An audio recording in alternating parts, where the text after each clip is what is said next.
When you've got a product that works, and I mean really works, it's almost automatic for the people behind the scenes to squeeze every last drop out of it. Same release, same mold, and maybe just a fresh coat of paint. I mean, everybody's got their favorite color, right? Toys are no different. Take Transformers, for example.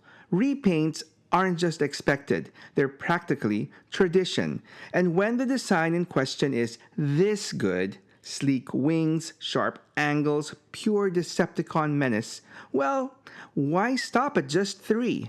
Or 6? Or, yeah, you already know where this is going.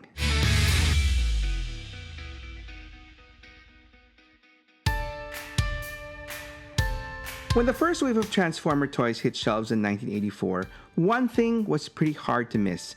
The bad guys were outnumbered. And honestly, that wasn't unusual for the time. Back in the day, toy companies assumed most kids wanted to be the heroes. So the lion's share of the budget and shelf space went to the good guys. Villains, they were often an afterthought. Sure, the Autobots technically had the numbers, even if some of those early designs were a little questionable. But despite a few automotive design disasters, the Autobots still had the advantage. The Decepticons, on the other hand, were clearly losing the numbers game. That is, until you remember that Hasbro always had a plan. Because back in the 80s, villains teams didn't really need depth. What they needed was bodies, grunts, troopers, henchmen, the kind of disposable bad guys whose main job was to get their collective asses kicked so that the heroes could look cool. And the Decepticons were built exactly the same way. So when the cartoon rolled around shortly after, the solution was simple. Take an existing Decepticon toy and just copy-paste it on the screen for extra bodies. And while the idea of an army of stealthy jaguars, laser-buzzing condors, or tiny earth-shattering punks sounds awesome, the choice was pretty obvious. I mean, they'd already released the same Decepticon jet toy 3 times, so why stop there? Because last I checked, there are a lot more than just 3 colors in the rainbow. And that's how, especially in the first season, we ended up with this guy, and that guy, and a whole bunch of other nameless Decepticon jets, later to be known as Seekers, showing up, firing at the Autobots, and then vanishing into the sky, never to be heard from again. At least not at first, because over time, the fandom decided that all these extra jets weren't just background army stuffers. And in true Will Hood fashion, a lot of these jets were eventually given names, personalities, and even stories from the Toyshelf. And that's what I want to dig into here, giving those other Seekers a bit of the spotlight, some overdue recognition. They may not all have deep, layered backstories, but I think every one of them has at least something worth talking about. So before we get the ball rolling, let's manage expectations with a few ground rules. I'm only covering Seekers who either appeared visually in the original G1 cartoon, showed up in any G1-inspired media like the comics, or were made official through an actual toy release. So no live-action Bayverse versions this time around. And at the end, I'll throw in something a little extra. And what would that be exactly? Well, you'll have to keep watching to find out now, won't you? How's that for keeping my audience engaged? Okay, and lastly, one more shout out to viewer Bibiana Jones who helped me out with the research of this episode. So with all that out of the way, let's take off and talk about the other Seekers. And let's start at the very beginning. In More Than Meets the Eye Part 1, we're introduced to a group of 4 Decepticon jets who the fandom would later, very appropriately, dub as the Welcoming Committee. These guys show up to intercept Wheeljack and Bumblebee as they try to escape with their stash of energy conductors.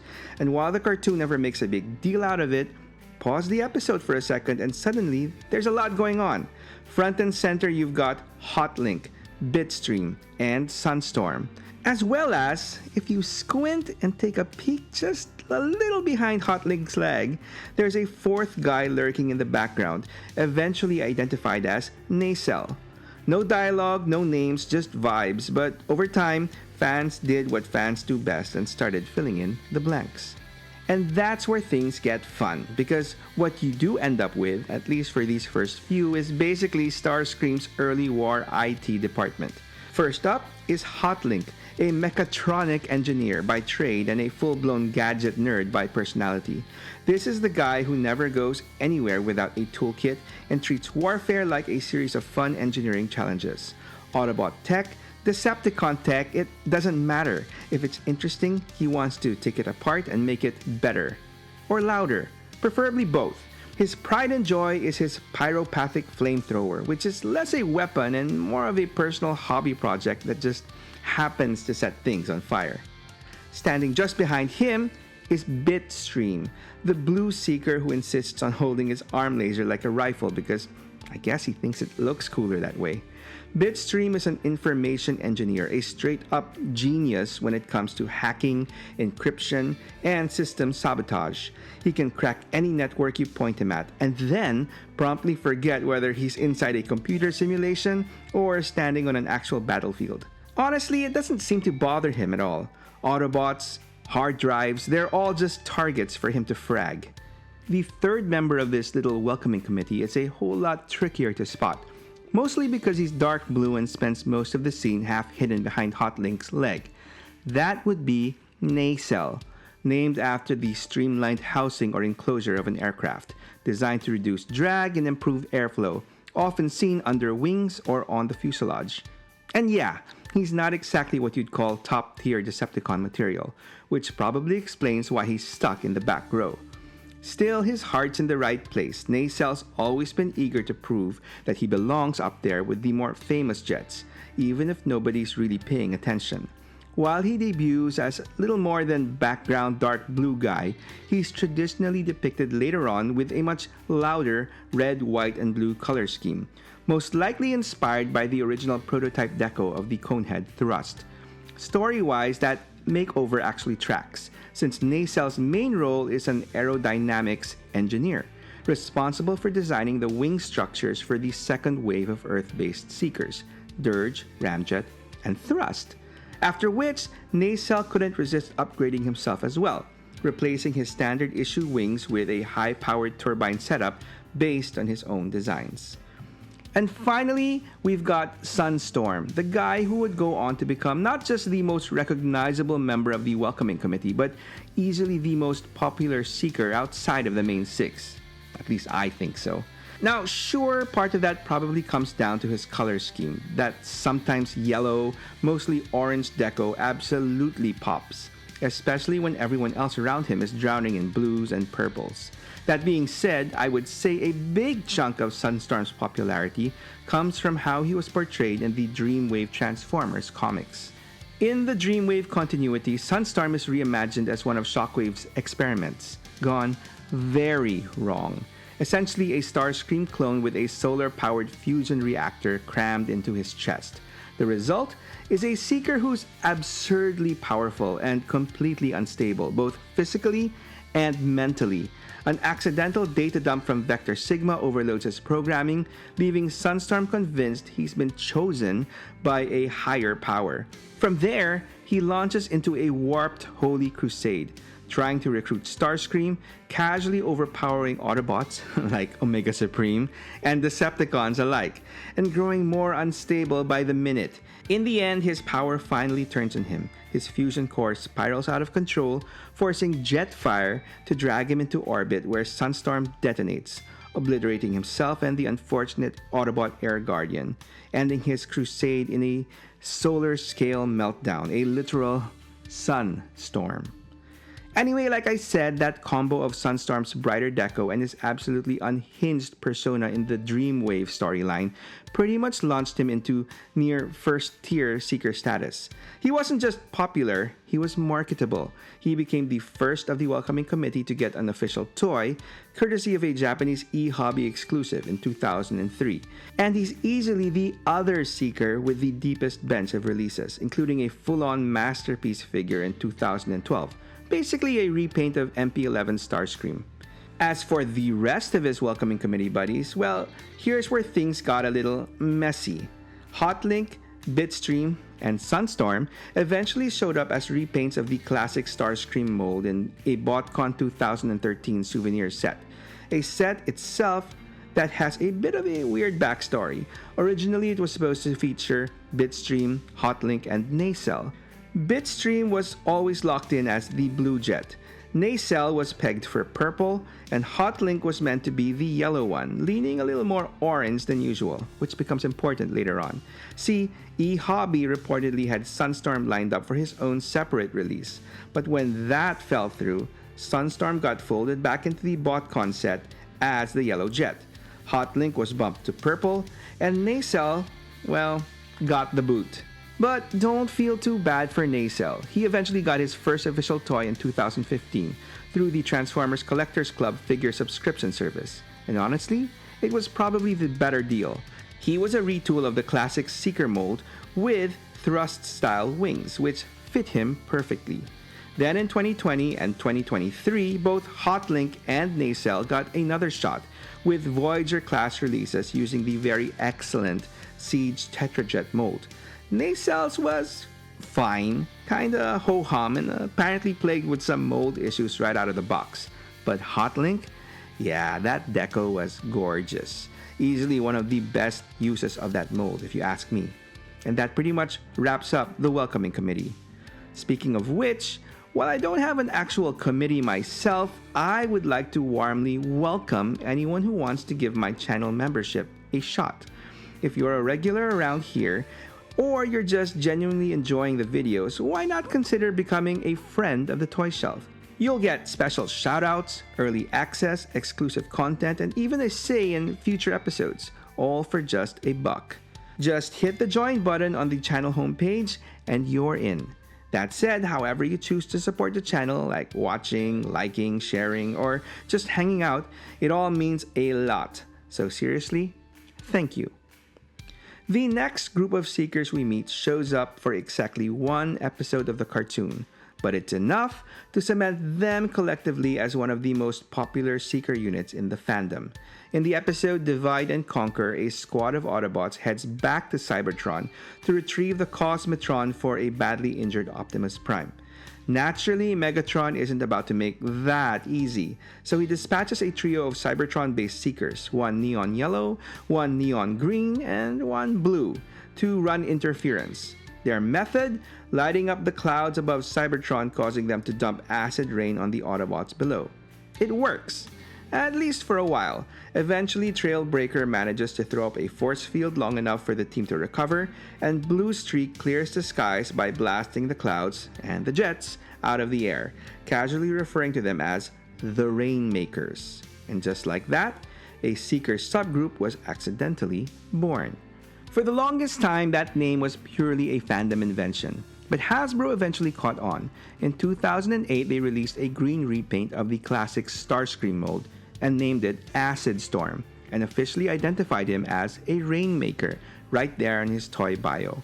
The blue and yellow jets had to wait a little bit longer, but in 2015 they finally received their proper names too, Ion Storm and Nova Storm respectively.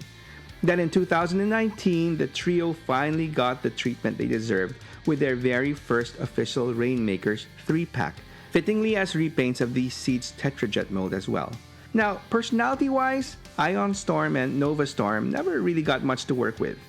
Acid Storm, on the other hand, probably because being bright green makes you hard to ignore, ended up getting some actual spotlight, especially in the IDW Transformers comics. Most memorably, he was cast by Thundercracker as the lead in his biopic for Starscream. Unfortunately, Acid Storm bailed on the project after one rewrite too many, and getting tired of being painted gray every single day. Apparently worried he'd lose his entire identity as the Green Guy. I mean, to be fair, unlike Kermit, being green did turn out to be quite the advantage for Acid Storm. Aside from making him the star of the Rainmakers, it got him a good number of toys as well, including once again a green repaint of the MP11 Starscream toy for a masterpiece Acid Storm in 2013. Oh, And before we move on to the next batch of Seekers, I just wanted to rewind a bit and share my own take on the Rainmakers, from back before Hasbro even made their identities official. Years ago, fellow fan Joe Toscano, rest in peace brother, and I came up with our own version of the team. Instead of Acid Storm, Ion Storm, and Nova Storm, we had Acid Rain, as in REIGN, Solar Strike, and Gas Panic. In our heads, these guys weren't just weather gimmicks. They were a dedicated, toxic warfare unit. I even gave them a more unsettling look. Creepy, bug-like gas mask faces and modified arm cannons, just to make them feel wrong in a way that the regular Seekers didn't. Less background jets and more flying biohazards.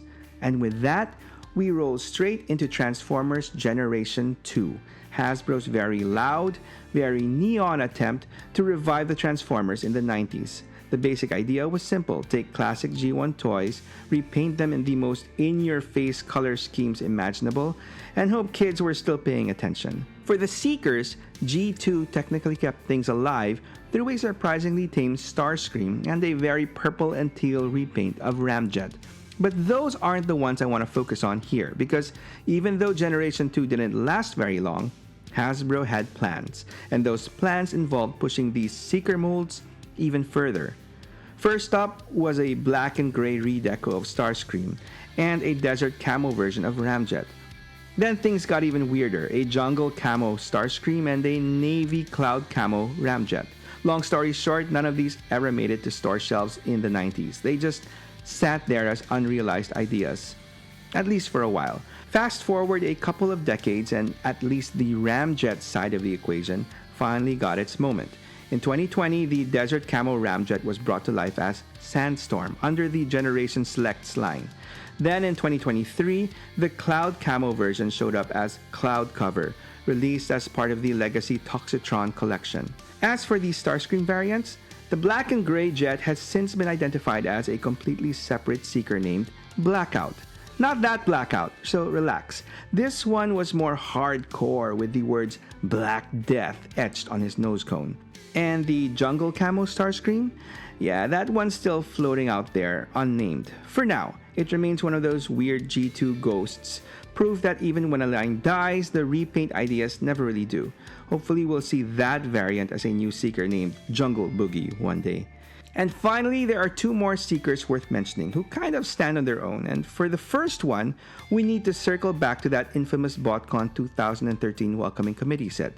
You know the one.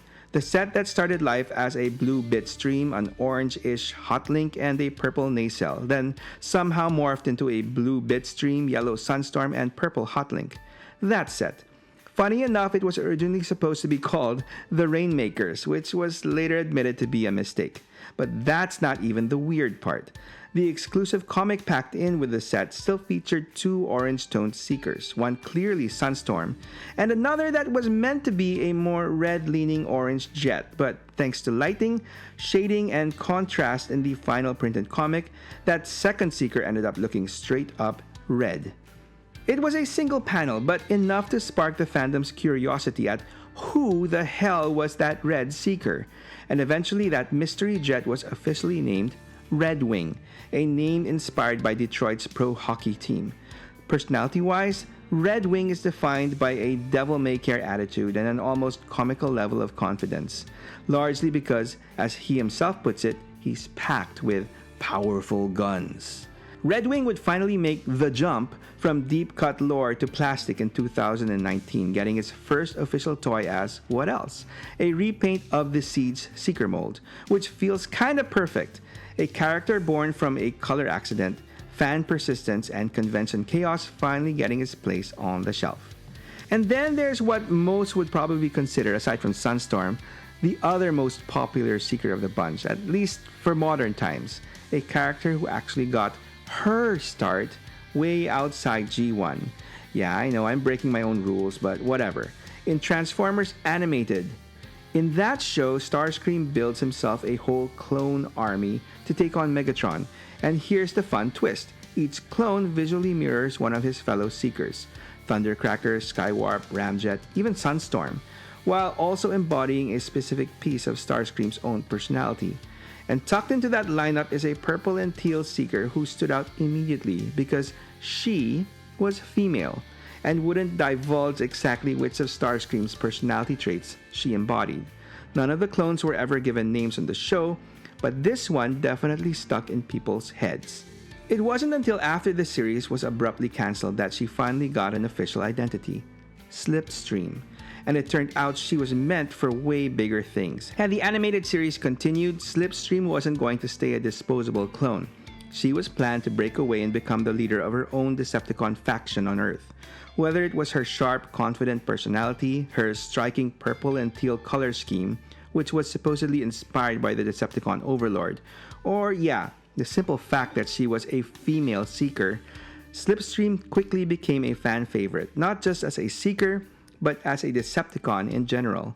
Ironically, she never got an animated style toy. Instead, Slipstream finally made her plastic debut in 2015 as a repaint and retool of Windblade, released through the Takara Tomy Legends line. Her new look was even folded into the lore. Slipstream was said to have acquired a pair of interdimensional gyro rotors from Swindle, allowing her to escape the animated universe entirely and straight into a much meatier role in the 2018 show Transformers Cyberverse. In that show, Slipstream is portrayed as a capable, ambitious Seeker who rises through the Decepticon ranks on merit, eventually being named leader of the Seekers by Megatron. Her turning point comes with Starscream's return wielding the Allspark. When his plan to end the war crosses into outright madness, Slipstream is one of the few Decepticons who recognizes the danger. Choosing truth over loyalty, she attempts to warn both sides, only to be betrayed and mortally wounded by Bludgeon. She dies trying to stop the war, making her one of the rare Decepticons whose arc ends in sacrifice rather than ambition. And speaking of ambition, I want to close out this video by sharing one of my more ambitious custom projects, a Seeker squad of my own that I call the Warmongers. The idea started once again with fellow Transformers fan Joe Toscano, who originally imagined them as a trio of military-themed Seekers. I liked the concept so much that I decided to take it a step further. In my head, the Warmongers became the Decepticons' answer to the Autobot Wreckers, a unit built purely for war. No speeches, no hesitation, no nonsense. They hit hard, wipe out the target, and move on. Apache, Dunehopper, and Osprey are all Joe's original creations, while Dragonfly was my addition to the lineup. I pushed their design further by loading them up with heavier weapons and literally giving them a more aggressive, hard-nosed look. Dragonfly, primary function, aerial squadron leader. Every mission is another chance to hit the jackpot. Chosen by Megatron to lead the Warmongers, Dragonfly is a pragmatic and calculating Seeker who values results above all else. While not the fastest or most powerful of the team, he compensates with sharp instincts, steady leadership, and a willingness to bend rules when it benefits the mission. Motivated by promised rewards of energon and credits, Dragonfly keeps his squad on a short leash, balancing risk, profit, and survival in equal measure. In jet mode, Dragonfly reaches speeds of Mach 2.5. He personally oversaw the Warmongers' armament with multi-barreled rocket launchers capable of unleashing devastating barrages, and he is highly skilled with both these weapons and his cluster bombs. Dragonfly knows that every mission's success and every return directly affects his payoff. Osprey, primary function, tactical assault.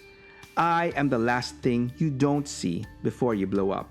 Osprey is a stealth-configured Seeker designed for rapid strike missions behind enemy lines. Possessing an extremely low radar signature, he excels at slipping into Autobot territory undetected and hitting targets before they can respond. Though highly effective in combat, Osprey's constant complaints and paranoia often threaten to expose his position, earning him little patience from his squad mates. The fastest of the Warmongers, Osprey can reach speeds of Mach 3 in jet mode. Lightly armored but heavily armed, he carries multi-barreled rocket launchers and radar-guided missiles, relying on speed and surprise rather than endurance to survive engagements. Dunehopper, primary function, bombardier. The biggest blast solves every problem. Hopper is a blunt force specialist who believes raw firepower is the only qualification that matters. Loud, aggressive, and short-tempered, he relies on overwhelming destruction rather than strategy, often using far more force than is necessary. His violent tendencies make him difficult to control but also devastatingly effective in ground assault roles. Capable of speeds up to Mach 2, armed with multi-barreled rocket launchers and firestorm bombs capable of incinerating wide areas, prefers low-altitude attack runs and is known to linger after missions to finish off survivors. Apache, primary function, aerial assault. A real ace lets his kills speak for him. Apache is a disciplined, taciturn seeker who favors precision over theatrics, the most reliable member of the warmongers. He avoids unnecessary combat and despises recklessness among his teammates.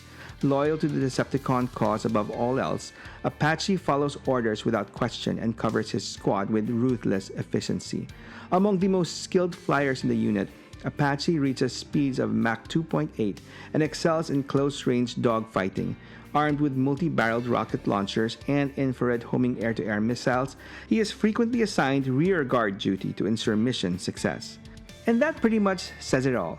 Whether it's Apache locking down the rear, Hopper flattening everything in his path, Osprey screaming in fast and dirty on a strike run, or Dragonfly calling the shots, it all traces back to the same thing. A design that just works. The Seeker isn't just a character, it's a role, a function, a silhouette that instantly tells you Decepticon the second it hits the screen. And that's why it never stopped with Starscream, Thundercracker, Skywarp, or even the Coneheads. Once you build something this flexible and this iconic, it's bound to keep evolving through repaints, reinventions, happy accidents, and fan creations alike. The names, colors, and missions change, but the Seeker endures. And speaking of endures, can you imagine just what this little dude had to endure just to survive in such hostile, faraway planets? If you want to know more about the survivalist Wheelie, I've got his story here. Or if you want my latest story, I've got that over here. Either way, thanks for watching, and I hope to hear from you in the comments below. Who's your favorite Other Seeker? Go ahead and tell me your story.